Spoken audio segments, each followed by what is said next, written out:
Mirë se erdhët në Dritare në Vizion Plus, flasim para emisionit, gjatë emisionit, pas emisionit, flasim në rrugë, flasim kudo që jemi, të gjithë na pyesin çfarë do ndodhi. Në fakt duket sikur askush nuk e di çfarë do ndodhi, edhe pse të gjithë dëshirojnë, e kanë të gjithë një dëshirë çfarë të ndodhi, të ketë negociata, të mbyllet. Kjo është edhe pyetja që ne shtrojmë sot për ta trajtuar, do të ketë negociata, do të ketë vazhdim negociatash, është duke pasur negociata në toksore, apo në fakt çdo gjë është mbyllur sot dhe do të ketë përplasje. Pritet përplasja e madhe, përplasja që u evitua në Kavaj, pritet të ndodhi në datën 18. Jemi duke pritur të gjitha këto dhe ndërsa presim, diskutojmë. Flasim sot me të gjitha palët. Palët në negociata, palët në përplasje. Flasim me Ervin Bushatin, deputeti i Partisë Socialiste, jeni përsëri në listën e Tiranës, në të zonë duket. Faleminderit për njësinë më thënë. Faleminderit për ftesën. Me Ervin Saliani, sekretar për Aksionin Qytetar të PD-s, nuk po të pyes, po të ketë zgjedhjen çfarë zone je, se ti do flasësh vetëm për Aksionin sot apo do flasim edhe për negociatat? Pa diskutim që janë të gjitha pjesë e një pakete. Nuk përjashtohen as negociatat, por nuk përjashtohet as Aksioni që ne jemi në vazhdim, ose të themi që Aksioni shërben besoj negociatave. E kundërta, një negociat pa sukses e bën Aksionin që të jetë gjithkohon aty ku është apo në përshkallëzim të mëtejshëm nga dita në ditë. Kam zotin Fitim Zekthi, është opinionist, mirë se erdhe. Faleminderit, kënaqësi. Është zoti Mentor Kikia, kryeredaktori Klan Plus, mirë se erdhe. Mirëmbrëma. Jam në pritje të Anila Bashës, është duke u vonuar, me siguri sjell edhe ndonjë lajm nga newsbomb.al. Pas pak në studio është edhe Anila Basha. Herën e fundit që kisha Bashën, jo s'ishim bashkë, duket, kur u përplas me zotin Basha. Ishin dy.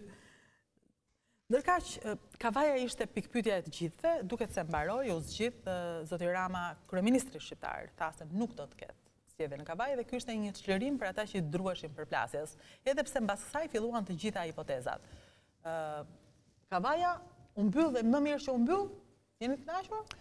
Pa diskutim që ne jemi plotësisht të kënaqur dhe siç e kishim paralajmëruar në fakt që Kavaja nuk do të kishte zgjedhje në Kavaj, doli ashtu siç ne kishim thënë prekosh.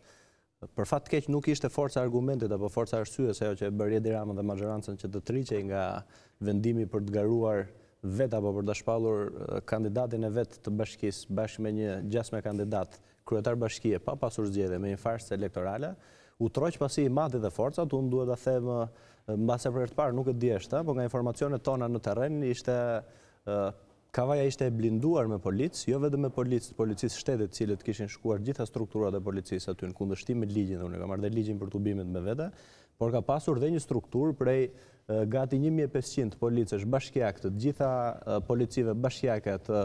Ajde, Anila Basha, se e tham që ke sjell në një lajm, më fal. I kanë Saliani një lajm e sot. I ka të gjitha. Edhe... Ka pasur edhe një strukturë të posaçme me përfaqësues të gjithë policive bashkiake të bashkive të drejtuar nga Partia Socialiste për të bërë të mundur një tensionim apo një destabilizim apo një përplasje të protestës paqësore që ne kishim paralajmëruar në Kavaj.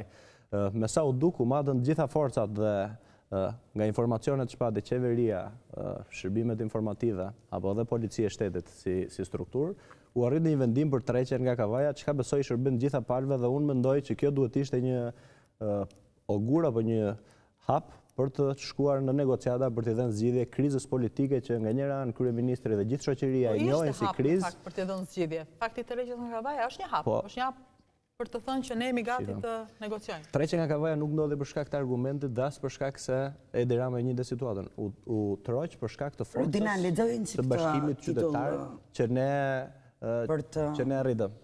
E bëjmë diskutim në atë, po patjetër. E zezda do t'ju pi, do t'ju shfarosim, do t'ju azgjësojmë.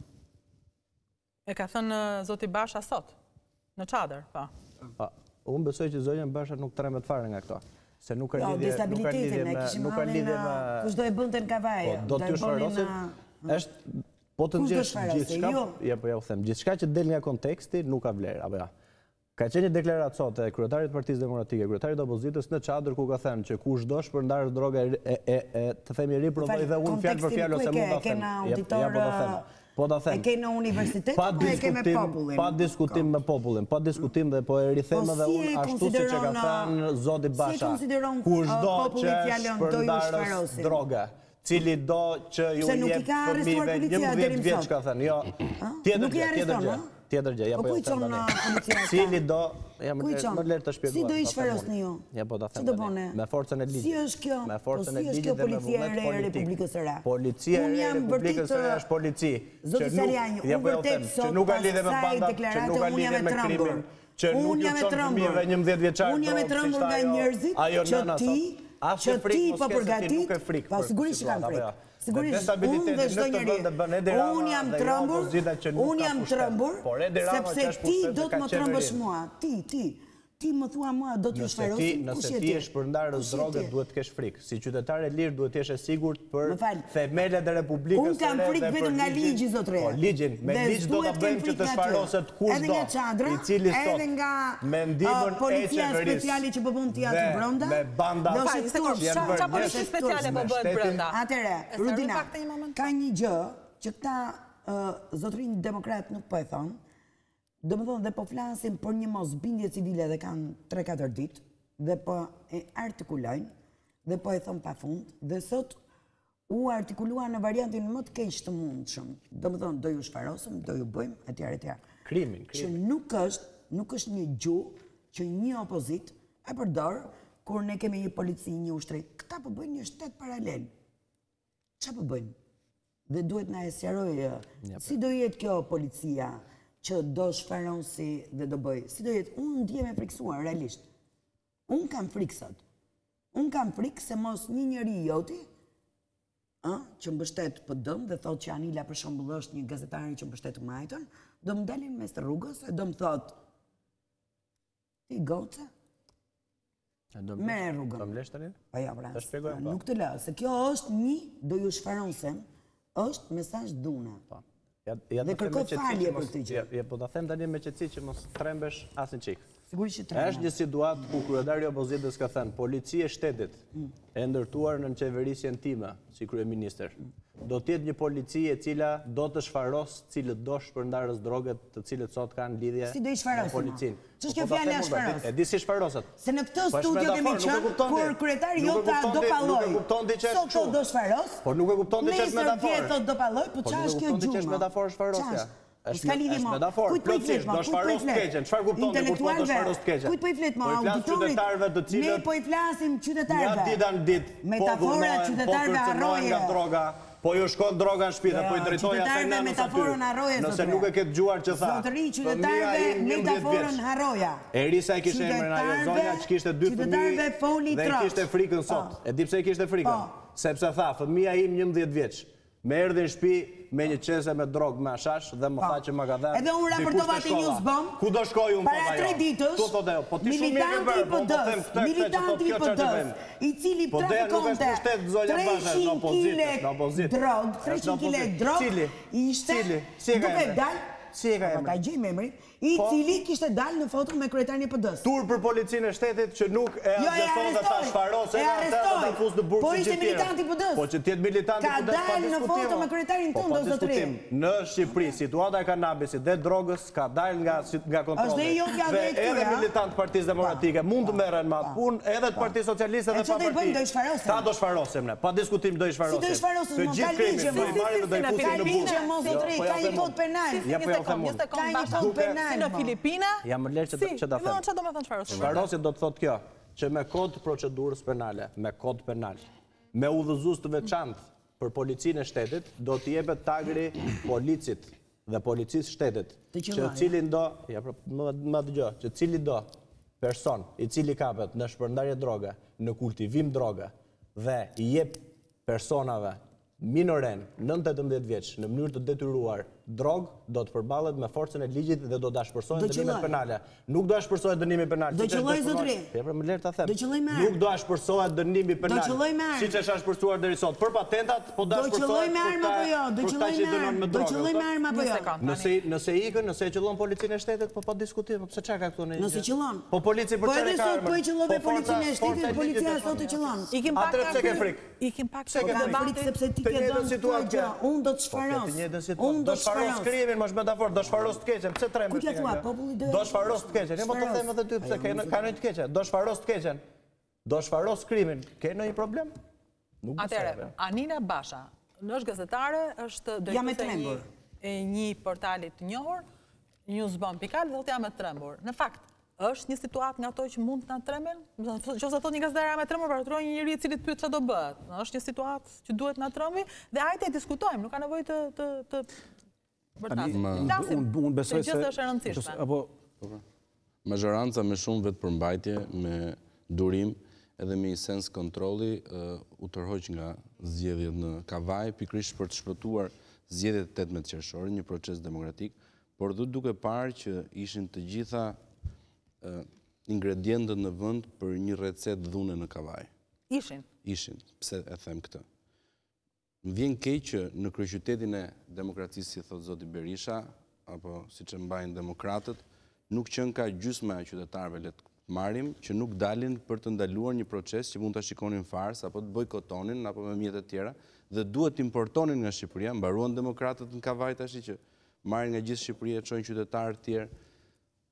Unë kam qenë vetë 2-3 herë në Kavaj gjatë atyre ditëve dhe shumë qytetarë janë shprehur tepër shqetësuar për faktin që do kishin forca të prura nga Partia Demokratike që mund destabilizonin, mund krijonin premisa për dhunë dhe unë s'po them që ka qenë mendimi kriminal i Partisë Demokratike, po ndoshta mënyra e papërgjegjshme, si po bëhet e gjithë kjo fushat, mënyra e papërgjegjshme në cilën po përshkallëzon çadrizmi, le të themi, i gjithë natyrës politike të PD-s, duke shpën këta njerëz aty, do ishin gjithë kushtet në vend për të pasur një përplasje ndërmjet qytetarëve, cilët mund të ishin jetën e tyre të përditshme, mund merrnin pjesë në zgjedhje, mund mos merrnin pjesë në zgjedhje, dhe atyre që do të shkonin. Pra nëse aty do kishte 30.000 të ardhur nga Shqipëria, nga vende të tjera, kuptohet që do ishin elementët më fanatik të PD-s, derisa shkojnë në një qytet tjetër për të ndaluar një proces demokratik, atëherë të gjitha ingredientet ishin në vend për një përplasje, për një dhunë e cila për fat keq do ta rikthente situatën e Shqipërisë në destabilitet ashtu si para 20 viteve. Sot Shqipëria nuk është as Ukraina, sot Shqipëria nuk është as Maqedonia dhe nuk ka as krizë politike, majoranca është shumë solide, nuk ka krizë ekonomike, këtë thot Banka Botërore, FMN-ja, nuk ka as krizë etnike apo ndërmjet etnive, sot gjithë shqiptarët janë paqe me tjetrin, nuk kemi asnjë konflikt hapur me ndërkombëtarët, Shtetet e Bashkuara të Amerikës, Bashkimi Evropian janë pro gjithë reformave atyre në drejtësi, sidomos reformës në drejtësi, integrimin e Shqipërisë. Por qeveria ka rënë se nuk bëri dot zgjedhje në një zonë caktuar. As si administroi dhe as nuk bëri dot zgjedhje. Ka një të vërtetë, siç ishte qyteti Kavajës. Pa diskutim. Ta mbaroj, sepse nuk i bëri dot zgjedhje. Ja pas ka një krizë. Në debat rrim, po ta mbaroj. Më i përgjigjen edhe kësaj. Ka një të drejtë. Opozita siç do bjerë edhe në 18 që ditën e parë që ka marrë mandatin nga majoranci, thotë ra qeveria. E ka thënë 1000 herë këtë. Në parlament unë e kam dëgjuar. Po vetëm brenda javës Rama tha 3 herë që do bëhen zgjedhjet ka java. Më thënë, ka rënë 1000 herë qeveria për këtë. Po më mirë që s'u bën apo më keq? A është mirë që s'u bën për gjithë ata? Po diskutim, por nuk do bëhen prapë. Situata është që Kavaja tregon që zgjedhjen 18 qershor nuk do ketë, duhet ulet të japë zgjedhje se përgjegjësinë ka kryeministri, jo opozita. Partia Demokratike nisi si një proces çadre. Ku në fillim mendonte që do të përçante majorancën, i kërkonte LSI-s, Metës, largohej nga majoranca, e pa që nuk funksionoi, kaloi në fazën e dytë. Në 40 ditëshin e parë të çadrës, tha që do bojkotonte. Kur e pa që dhe kjo do të ishte thjesht një rresh në raportin e ndërkombëtarëve, e tha Bashkimi Evropian, e tha ambasadori i Shtetit Bashkuar, po bojkoti do ishte vetëm një rresh. Pra e pa që nuk u ndërkombëtarizuar si çështje. Dhe në 40 ditëshin e dytë, u mbyllë 40 ditësh i parë, në 40 ditëshin e dytë është e çuditshme si shkojnë ca gjëra si me kanun apo si me Kur'an apo si me Bibël apo si me cikle biologjike. Në 40 ditëshin e dytë rilindi si një parti e dhunës. PD-ja por i kthehet në një parti të dhunës. Tash unë e kuptoj që një politik ka vlerë kur ka një argument elektoral. Dhuna është dhunë verbale? Ja ku ka të vijë. Ka 80 ditë që njerëzit sakrifikojnë që të dalin nga Po krijojmë premisat në mënyrë të pavullnetshme dhe të papërgjegjshme, shpresoj, ose në mënyrë të vullnetshme dhe të përgjegjshme që është më e keqja, që të ketë dhunë. Domethënë, leksiku dhe mënyra se si flitet është i gjithë i dhunshëm. Zoti Basha e tha dhe më parë gazetarja Basha, që ka përdorur sot një gjuhë papranueshme. Zoti Berisha ka kohë që përdor një gjuhë papranueshme. Mosbili civile është tjetër. Ai ka thënë do shkosh në fatalitet. Ka thënë do çajm goma dhe do thyem xhama, do të rreqim për flokësh zyrtarët. Ka thënë Gjefri vrimi ju ku të futesh. Sot pas ka thënë, se unë se kisha dëgjuar këtë, që si ishte shpreha fiks? Se nuk e dëgjova. Gjitha shprehje dhe me shumë të dhunshme. E zeza do t'ju pi, do t'ju shfarosim, do t'ju azjesojmë. Do t'ju shfarosim, do t'ju azjesojmë. Krimi, na shfaros ligji, jo. Këto janë të gjitha një terminologji që nuk pranohet. Si ligjit e shëjmë, Ai është një individ sot. Shikoj edhe diçka tjetër, kam një argument tjetër, të lutem. Tash unë e kuptoj që opozita do të vi me një kauzë elektorale. Ka një argument vetin, që këta thojnë është kanabizimi apo krimi. Nësë po ju zgjedhjet të thua kauzë elektorale, ne po themi që më mirë jashtë sistemi se sa të bëhemi pjesë e krimit. Ta mbaroj argumentin. Propagandë. Atëre, të njëjtën gjë mendonte për shembull dhe Marine Le Pen. Thoshte që mënyra se si po qeverisej nga mazhoranca ka bërë që të vriteshin 250 veta. Donald Trump, po thoja tjetër i parë. Donald Trump mendonte kështu para, po. Le Pen tha që janë vrarë 250 qytetarë për një vit. Nuk e bën dot mazhoranca, do me thënë gjënda e sigurisht e tmerrshme, imigracioni është problemi më i madh, ama nuk bojkotoi, zonja shumë trime, as nuk bllokoi procesin e votimit. E njëjta gjë ndodh edhe në Angli, ata që ishin kundra Brexit kanë një argument të tyre, ama as nuk bojkotojnë, as nuk bllokojnë të tjerët të votojnë. Kjo vlen për çdo opozicion në çdo vend të botës. Ka vlen dhe për Mandelën, s'ka pas frikë futen zgjedhje. Ka vlen histori që të dal nga qetë në çdo vend të botës, domethënë, ti dakord, dhe bojkoton, po dhe që të bllokosh pastaj kjo. Sa verbale dhe sa. Shiko, kur se kuptojmë ne që është verbale, imagjinoj qytetarët tash në të gjithë situatën, nga veshin në vesh, telefoni prishur, ai tha thot ai t'ia zgjesojmë. Zoti Bushati, çështja e gjuhës së diskurit publik politikan në Shqipëri është pak a shumë e njëjtë që prej 1990-shit, nuk ka nga po një person po ashtu është. Edhe nga Partia Socialiste. Zoti Rama 2 ditë para 20 janarit ka mos rikthehemi gjuhës Zotit Rama, pra Shqipëria e njeh këtë lloj diskuri edhe nuk ka të habit askush. Më duket e tepërt, bile e tepruar, më shumë sa thjesht e tepërt, në një sens më minor të fjalës i tepërt, të kërkojmë shkaqjet e krizës në vend tek ligjërimi i opozitës. Do ishte pa sens domethënë. Kriza në vend ka arsye mendoj unë shumë më të mëdha. Politikanë me fjalë flasin, nuk komunikojnë me ju folët unë nuk ndërprej, apo do ta bëjmë kështu. Ose gjetën me fjalë. Rrim në debat. Po ta marrë se nuk janë telepatik politikanë me fjalë. Zoti Bushati s'u kam qenë herë tjera. Zoti Bushati. Po pra, unë ti diçka asnjëherë se themi llaf till, e njeh shumë mirë për shkak. Unë atë asgjësim litar këto nuk i përmend. Unë po them që kur ju flisni unë nuk ju ndërpres. Unë nuk e kam problem ta bëjmë debatin me shkëmbime, por juve kur ju ndërhyni ju nuk doni. Tani me ju nuk doni edhe mos më ndërprisni. Në rregull, mos e. Nëse bien dakord. Ram dakord. Nëse bien dakord ndryrim njëri tjetër. Tani nuk kam marrë për të përgjigjuar. Po pyes. Nuk s'ka nevojë të pyes fare. Po nga që s'isha në fillim të emisionit, prandaj po pyes. Në zoti vitin në sekte opinioni. Mund ta parë emision më herët. Nuk është çështja se çfarë jam unë. Unë jam këtu. Isha në tualet. Isha të bëmë me ka. Mund të rrim në debatin që në... Në sensin, nëse ju thoni kjo është gjuar 90-ës deri në 2017-ën, më falë, zotëri. Atë diçka apo s'do të them asgjë. Jemi në 2017-ën. Nëse ka ardhur për të kuvizuar termat e bisedës së debatit, bëj edhe unë po rri po dëgjoj, nuk ka problem fare, do të dëgjoj. Do të flas vazhdimisht. Fol po deshe. Po nëse jeni në gjuhën e dhunës, që ka bërë shumë mirë ai zotëria. Atëherë më lejo mu, them atë që mendoj unë. Jo, nëse ti thua që kjo është gjua që ndjek politika shqiptare këtu. A do më lejosh apo do vazhdosh? Nuk më pëlqen zotre. Cili? Më pëlqen. Cili? Unë. Po punë e madhe, unë s'kam marrë që të më pëlqesh ti. Në sensin nuk më pëlqen që ti thua gjuhën e dhunës këto. Gjua, unë thash gjua në Shqipëri, ligjërimi publik në Shqipëri i tillë ka qenë që prej 1991-shit. S'mund të jetë. Po nuk duhet të jetë. Këtu jemi dakord. Jemi në 2017. Tillë ka qenë dhe nuk mund të kërkojmë shkaqjet e krizës në Shqipëri tek ligjërimi i opozitës. Është pa sens kjo gjë. I kërkojte unë vetë tim. Kriza në Shqipëri ka arsye të tjera. Edhe arsyet e krizës në Shqipëri janë lufta e egër për pushtet midis palëve.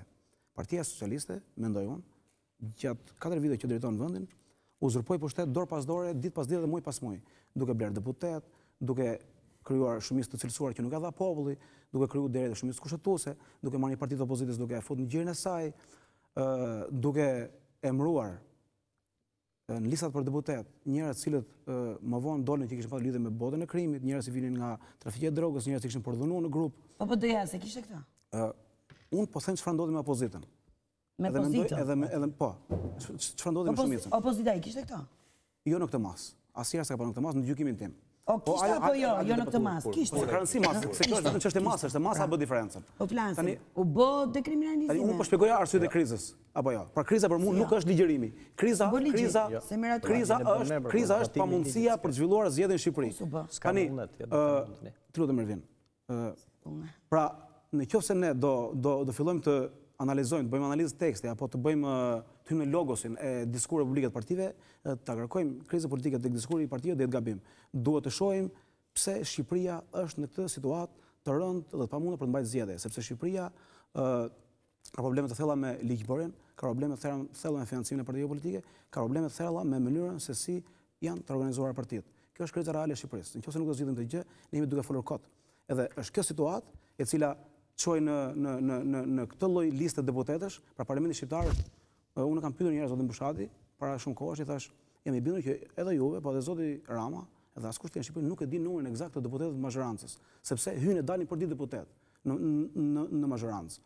Pra, ky lloj degenerimi i parlamentit degeneroi qeverinë edhe degeneroi gjithë situatën e vendit me autobus me drogë, pra kalojnë maune me drogë. E di që thotë kalojnë 8 ton drogë, sepse bëhet fjalë për shkak. Kalojnë maune me drogë. Po, maune me drogë. Kalojnë dogana durrës, duke shkruaj një komisar detyr.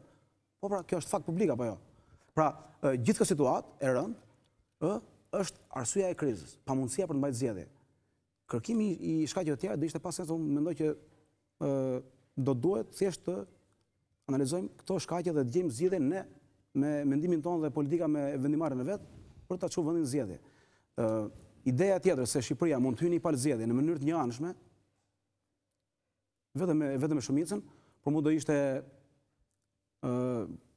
fatale, domethënë kjo do ta çonte Shqipërinë në një rubrikë afrikane. Gambia zhvillon zgjedhje të tilla, Sudani i Veriut zhvillon zgjedhje të tilla, Mozambiku ka bërë zgjedhje të tilla, Timori Lindor pas pak kohësh demokraci bën zgjedhje të tilla, pra vende në botë, të cilat zhvillojnë zgjedhje në mënyrë të njëanshme pa opozitën ose me parti. Është pamundur ndodh thua. Nuk mund të ndodh. Nuk mundet, e di pse. Ka një parim themelor në demokraci, pra sepse bie demokracia. Demokracia, unë e thash edhe diku, ka të bëjë me kufizimin e pushteteve. Thelbi i demokracisë është kufizimi i pushteteve. Pra demokracia është gjetë si mënyrë nga teoricianët kryesorë të shkenca politike dhe të mendimit politik, si një mënyrë për ta kufizuar pushtetin e individit. Pra, ndryshe nga ç'mendojnë në Romën e vjetër, për Greqinë e vjetër ku politikani duhet të aspironte për gjëra më të mëdha, të arrinte atë që mund të arrinte më shumë njeriu, që nga Machiavelli e më pas me elaborimin e termave dhe të mendimit politik mbi demokracinë, ndarja e pushteteve e pa politikën si entitet ku duhet kufizuar pushteti. Vetëm kufizimi i pushtetit bëhet nëpërmjet ndarjes së pushteteve. Ekzekutivi, legislativi dhe gjyqësori balancojnë dhe kontrollojnë njëri tjetrin. Nëse nuk kemi opozit, do të ishte për mendimin tim një marrëzi, do të ishte komplet antidemokratike dhe vendi do të futej në një spirale pa sens. Mentor, antidemokratike, marrëzi të shkohet në zgjedhje në këto kushte? Edhe po ta ketë gabim Partia Demokratike. Duhet gjetë një mënyrë që Partia Demokratike të hyjë në zgjedhje. Ne jemi në kushtet kur të gjitha, le të themi, mënyrat janë diskutuar dhe nuk është rënë dakord, që do të thotë që le të themi zgjidhjet e tavolinës nuk kanë dhënë asnjë rezultat dhe tashmë është duke u vazhduar me ecorinë e asaj që në një shoqëri demokratike parashikohet pjesëmarrja në zgjedhje e disa subjekteve politike. Nëse do të shikojmë në këndvështrimin parimor, është ajo që thonë edhe shumë prej diplomatëve perëndimor në Shqipëri që nëse një parti politike nuk dëshiron të hyjë në zgjedhje, për shumë arsye, qofshin këto edhe të drejta, siç unë mendoj që një pjesë e konsiderueshme e kërkesave të Partisë Demokratike që lidhen me jo thjesht sloganin apo parimin themelor të lirisë dhe drejtës për të votuar, po që janë çështja e transparencës, financimit partive politike, votimi elektronik apo votimi e emigrantëve. Pra, pavarësisht të arsyeve, nëse një forcë politike refuzon të futet në zgjedhje, ne mund të përballemi me, dhe nëse pas kësaj kërkese do anulohi procesi, rrezikojmë të themelojmë precedent që do na kushtonin nesër, sepse pas 4 vjetësh mund të ishte Partia Socialiste që thoshte nuk duhet të futem në zgjedhje. Pas një 4 vjeçari tjetër mund dilte një grupim tjetër politik që nuk... Mos e lër mentorin mbaroj dhe nuk ka asgjë të keqe të ndërë. Unë besoj që jemi në këto kushte kur tashmë do shkohet në procesin zgjedhor. Do shkohet? Do shkohet, siç është tashmë deklaruar zyrtarisht nga partia që udhëheq koalicionin qeverisës apo kryeministri Rama me apo pa Partinë Demokratike. Partia Demokratike ka sankcionuar vendimin për të mos shkuar dhe ajo që unë mendoj që duhet diskutuar është situata postzgjedhore. Do më thënë, çfarë qeverisje do prodhohet nga këto zgjedhje? Do më thënë e quajmë të mbyllur që do ketë zgjedhje, nuk ka më asnjë dyshim. Zgjedhje do ketë. Hajde flasim se do ndodhin pas zgjedhjeve. Do ketë dhe duhet ketë. Do ketë dhe duhet ketë. Sepse nëse do ulemi tani të marrim një rast ideal që do ulemi dhe t'i shfletojmë një për një të gjitha kërkesat e Partisë Demokratike, hajde të marrim një makinë llogarisë dhe të bëjmë hesape sa kohë do na duhet për t'i plotësuar të gjitha këto kritere që të futemi një proces zgjedhor, se ndoshta do duhen dekada për të arritur ato standarde që nuk arrihen as me investime dhe as me vendime. Tani pse jemi të arsyeshëm? Dhe pse opozita është e arsyeshme në këtë situatë? E para njëri t'jede qartë që mos trembe Danila, na mirë kuptoni, ju ludhemi shumë, megjithëse do të na zgjesoj qeveria dhe kjo, mos na vithni. Domethënë që mos flasim me terma që të shqetësojnë do dashfarosim të keqem. Na mirë kuptoni për këtë, po zgjedhje pa Partinë Demokratike nuk do të ketë. Me thënë drejtën, unë dua të bëj një lajm që është mbledhur Këshilli Kombëtar i Partisë Demokratike. Ja do ta them edhe këtë. Është më lër ta mbaroj pak se do ta them. Statutin e Partisë Demokratike për të marrë vendime të mëdha të Partisë Demokratike. Do ta them. Siç është bojkoti i zgjedhjeve. Dhe unë nuk e di që Këshilli Kombëtar i Partisë Demokratike të jetë. Vetëm e keni statut të. Sa bërdjeni se mbase. Dhe kam përmendur këtë në disa emisione. Jo, përgjigjem tani. Ka disa struktura në Partinë Demokratike që janë nga ana statutore. Kolegjiumi i kryetarëve që përbëhet nga 150 veta, plus Këshilli Kombëtar dhe grupi parlamentar, dhe kryesia e Partisë Demokratike janë mbledhur në ditën që është marrë vendimi për bojkot. Vendimi për bojkotin e parlamentit, ja ta sqaroj. Janë mbledhur në mënyrë të veçantë për një arsye. Shiko, të lutem, Anila. Ja ta them tani, se nuk është debat, këto janë çështje janë kaq periferike sa parlamentare e Partisë Demokratike to nuk i interesojnë askujt. Nëse i intereson Anilës. Mund t'ja shpjegosh më pas Anilës. Që Këshilli Kombëtar i PD-s është mbledhur, e ke informacion gabuar.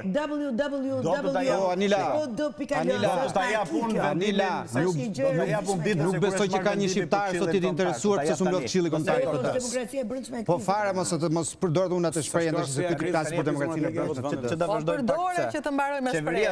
Një demokrat që më ka thonë, më vjen keq që zoti Basha nuk më ka. Unë dua të bëj një pyetje, çfarë të lutem. Ai demokratët duhet vi në mbledhjen e Këshillit Kombëtar. Të lutem. Kur e ke thirrur Anila, dije kishte. A mund ta sqarosh sepse Anila është duke na marrë kohë për një çështje pa interes. Dhe grupi parlamentar përbën Këshillin Kombëtar bashkë me kryetarët e degëve.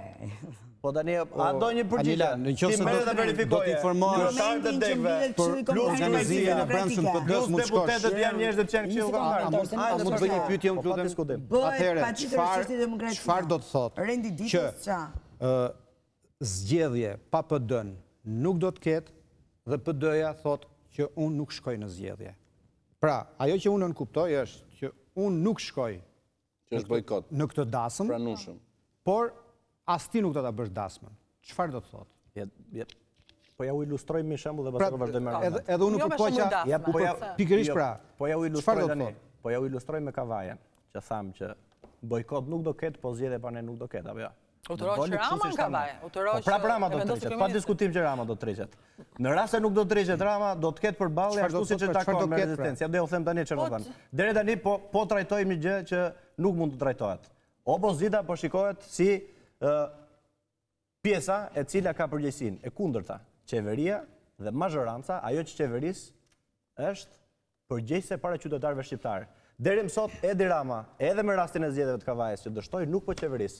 Thjesht po rrin qeverisje dhe do të trishet para datës 18. Po rrin në qeverisje, do vi dhe aty. Domethënë për cilësinë e qeverisje Edi Rama vetëm për të mbyllur letrat që mos në burg. Do iki para 18 qershorit ashtu si Qiku dhe siç u troq edhe në zgjedhjet e Kavajës. Që zgjedhja nuk do ketë, Partia Demokratike do gjej mënyrat apo mekanizmat për të penguar zhvillimin e procesit, pra ashtu siç ndodhi në Kavaj, ku ditën e zgjedhjeve ishte paralajmëruar, unë po bëj një prezantim situata dhe ju mund të thoni pastaj po ose jo, apo mund të përgjigjeni më gjerë.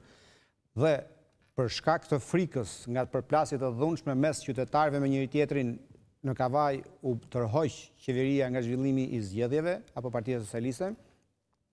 Në 18 qershor ju do paralajmëroni protestë në çdo qytet në mënyrë që në çdo qytet të ndalohet procesi zgjedhor? Deri më sot, që të jemi të qartë, çdo protestë nga 18 shkurti dhe protesta e 13 majit, që vjen ditën e shtunë në orën 12, qytetarët menaxhohen dhe administrohen në mënyrë të tillë që të mos ketë asnjë përplasje nga ana opozitës.